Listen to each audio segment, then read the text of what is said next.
What's up? I'm James, and I rap and I play the trombone in Tropidelic. Hey, what's up? I'm Rhodes. I sing and play guitar. I'm Rex. I play drums. Right on. And if I was someone who never heard of you guys before, how would you guys describe your band? Get that a lot, and I think the answer we've all kind of landed on is like funk, hip hop, reggae. I mean, the horns make it super dancey. Definitely a lot of reggae in there. Definitely a lot of hip hop. I'd just call it party music. Who named the band? It was like an old friend of mine that got a party once many years ago. Who came up with the name, and I liked it. That resonated with me immediately. Some kind of fusion of tropical and psychedelic at the time seemed like a good idea. Right on. Yeah, it seems like it stuck really well. What would you say your guys' biggest influences are? Like all three of you. Definitely all over the place. I grew up listening to a lot of like punk and ska music, so like I love like Less Than Jake, big fan, Streetlight Manifesto, but then also like a lot of hip hop too, like Nas a lot, J. Cole I love, Mac Miller, big fan. So sort of a lot of the same. I listen to a lot of hip hop and like a lot of bluegrass and folk stuff. Of course, early on, I was really big into the Sublime and 311 stuff. I mean, I still love it, but that was kind of like the onset of really getting into music. Was that kind of music? Yeah, I'm the same way. Sublime was one of the first ones to kind of get me into this scene of music. But I grew up on punk and ska and all those kind of bands and stuff. Right on. Where'd you guys all meet? All over town. I met Rex. He was playing a show in my basement. We used to throw like punk shows at our house, and we needed a drummer. I was in a band that used to open for Tropidelic all the time. So Rhodes hit me up.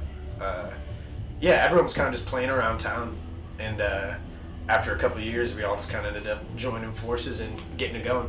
Right on. So you guys are like the creators of the Everwild Festival. You guys like found that. You guys had run it and everything.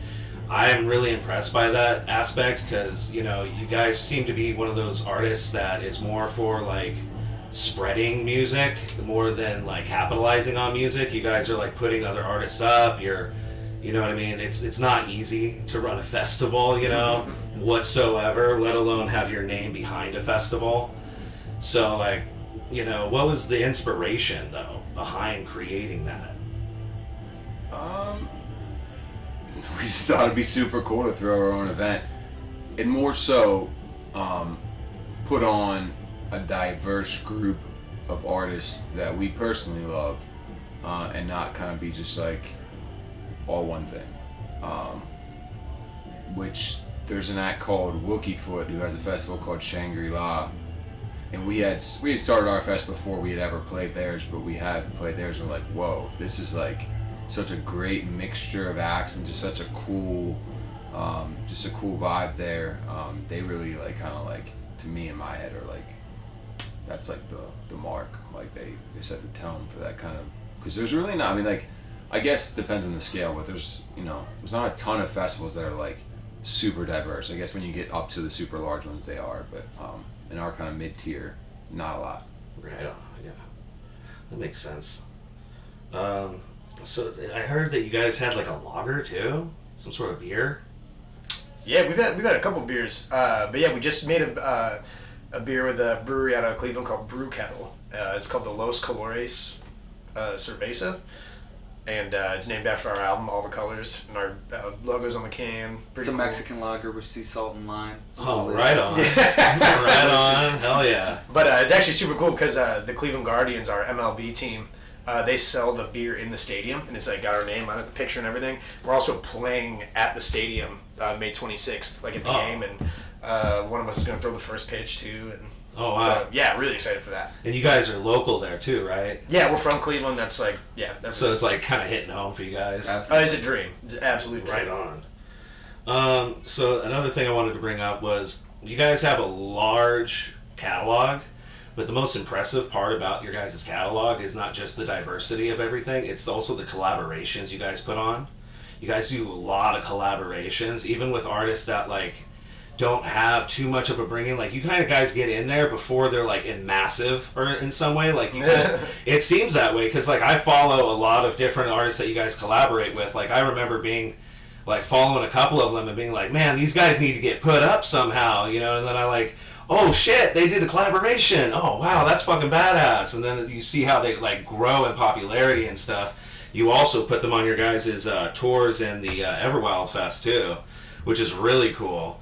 Do you guys typically like, because you guys are you go on twice, right, at the Everwild and everything, do you guys typically go on extra to go on to help with these other artists do the songs live? Yeah, we do. They're busy days, specifically for me and Rhodes doing a lot of vocal features, but yeah, I mean, if we have a song with somebody and they're playing our festival, we'll absolutely do it. Like, awesome. And that's like, you know, that's part of the fun of it. And just kind of like back to what he was saying too, just like getting to pick the bands that come and like really like curate that vibe is like one of the most special parts about it. It's just like, so we go out all over the country, we meet all these awesome bands, and it's just like, oh, like, I wish everybody at home could see this band. So this is like kind of our opportunity to like do that. Yeah, that's awesome. Yeah, I love that about you guys. Like, I really respect it. Thank you. And I guess let's do the last question. Let's do this. If you guys could collaborate with any artist, it's going to be like a 3 questions, so all of you.